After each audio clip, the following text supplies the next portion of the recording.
Oke, bismillahirrahmanirrahim.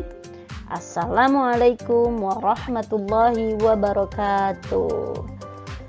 Apa kabar teman-teman? Pada hari ini, alhamdulillah luar biasa bersama kita semua. Oke, yes, Allahu Akbar. Yuk. Boleh doakan semoga kalian semua berserta keluarga dalam keadaan sehat-sehat ya. Amin.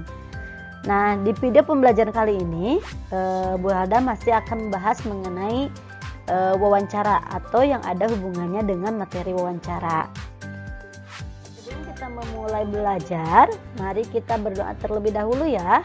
Semoga apa yang kalian lihat di video pembelajaran ini kalian pahami ya. Kalian pahami, Allah permudah kalian. Amin. Doa belajar. Rabbi zidni ilman warzuqni fahman. Ya Allah, tambahkanlah ilmuku dan pertinggilah kecerdasanku. Amin. Oke teman-teman, insya Allah pada video pembelajaran kali ini Bu Helda masih akan membahas yang berhubungan dengan wawancara. Nah, apa saja sih yang akan Bu Helda bahas? Pertama, kita akan bahas bagaimana cara menyusun laporan. Nah, setelah kalian mengetahui bagaimana cara menyusun laporan, harapan dari Bu Helda adalah kalian mampu membuat laporan wawancara ya, laporan dari hasil wawancara. Seperti apa materinya? Mari kita lihat. Pertama, nyusun laporan wawancara. Bagaimana sih kita membuat hasil laporan wawancara? Ada apa-apa saja di dalamnya? Sebelum kita menulis hasil laporan wawancara, kita semua harus tahu ya, harus tahu apa saja yang biasanya ada pada laporan hasil wawancara.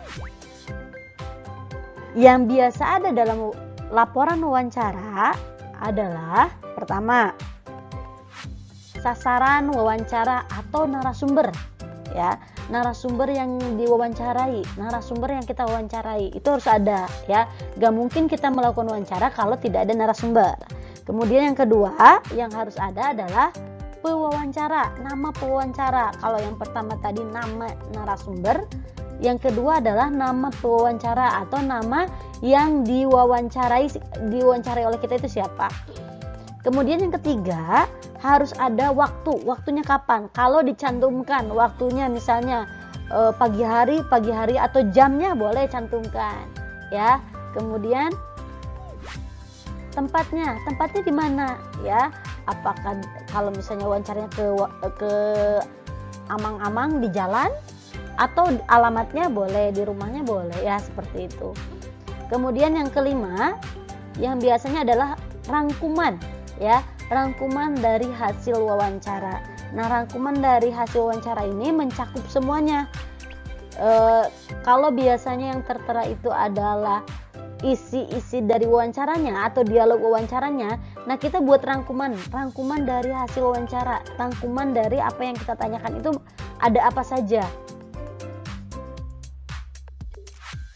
Nah, selanjutnya Bu Helda akan memperlihatkan kepada kalian bagaimana cara membuat laporan hasil wawancara atau contohnya ya, contoh dari hasil laporan wawancara. Misalnya ini adalah contoh laporan hasil wawancara yang kemarin ada di wawancara pengusaha cilok ya, Mang Yaya. Ingat kan Mang Yaya, pengusaha cilok, tukang cilok.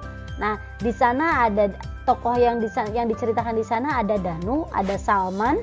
Maaf, di sana ada Salman. Kemudian ada Mang Yaya ya.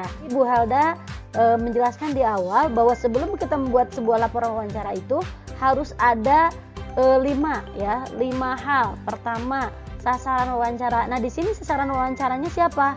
Yaitu pengusaha cilok, atau kita tulis boleh langsung Mang Yaya pengusaha cilok. Nah, ini sebagai nomor satunya ada. Kemudian harus ada apa lagi? Yang mewawancarai atau pewawancara atau pawawancara. Siapa yang di sini yang mewawancarai?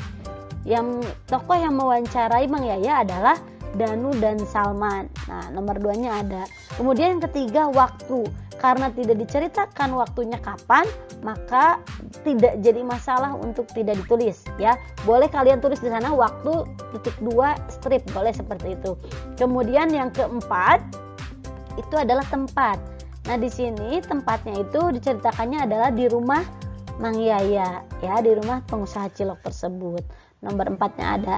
Nah, nomor 5-nya hasil wawancara atau rangkuman dari wawancara. Kalau di teks itu atau yang di modul itu adalah berupa teks percakapan, maka kalian buatkan deskripsinya dari hasil percakapan.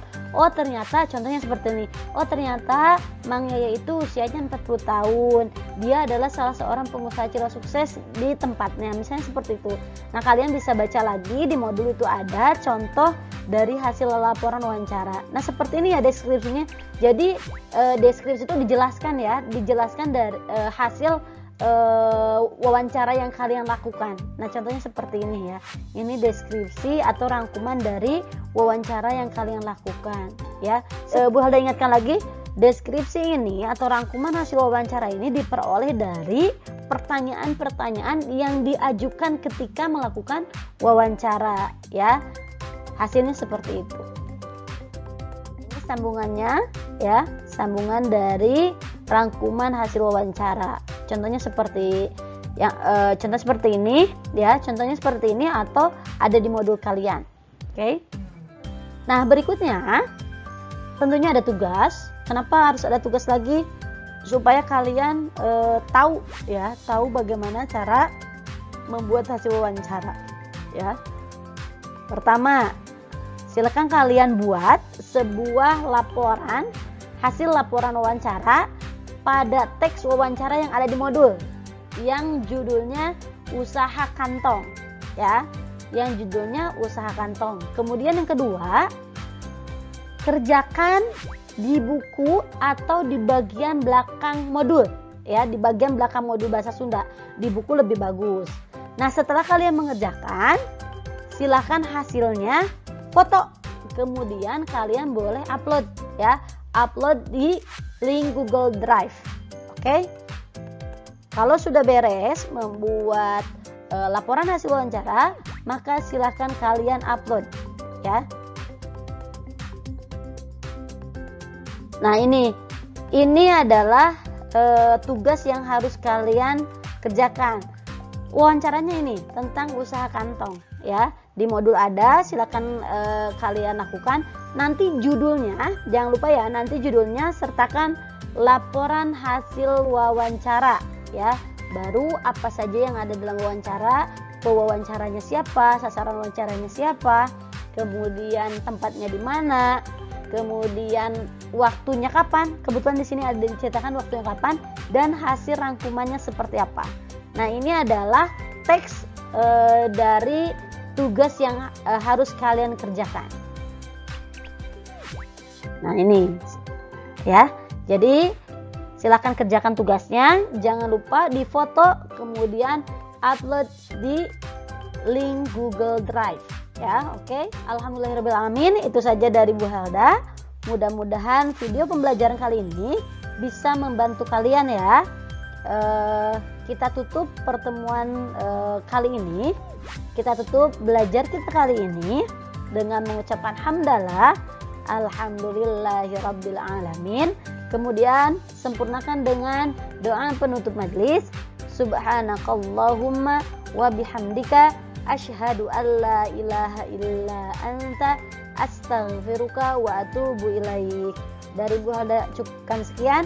Wabillahi taufiq wal hidayah. Wassalamualaikum warahmatullahi wabarakatuh.